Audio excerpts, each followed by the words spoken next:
দুনিয়াতে মানুষের পতনের জন্য কোনো অভিশাপ লাগে না।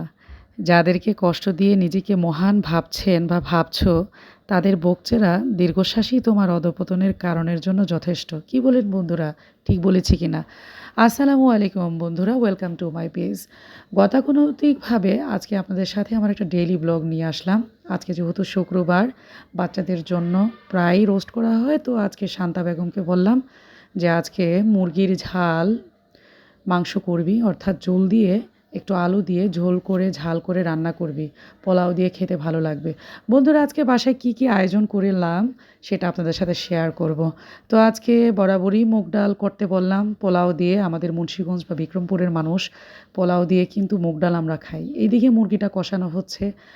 আর গতকাল হচ্ছে একটা রাইস কুকার আর হচ্ছে একটা কেটলি নিয়ে এসেছিলাম। তো রাইস কুকারে শান্তা বেগম আজকে ১ কেজি পোলার চাল রান্না করে উদ্বোধন করলো রাইস কুকারটা। মিয়াকো কোম্পানির রাইস কুকার নিয়ে এসেছিলাম।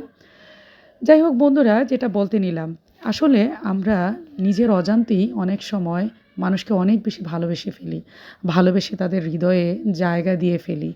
জায়গা দেওয়ার পরে দেখবেন একটু পান থেকে চুন খসলে, কোনো প্রবলেম হলে মানুষ কিন্তু ত্রুটি বা দোষ ধরতে আপনাকে একটুও চিন্তা করবে না। আপনি তাকে যতই খাওয়ান, যতই ভালোবাসেন, এটা হচ্ছে মানুষের একটা বৈশিষ্ট্য। তবে পৃথিবীর সকল মানুষ কিন্তু একরকম না।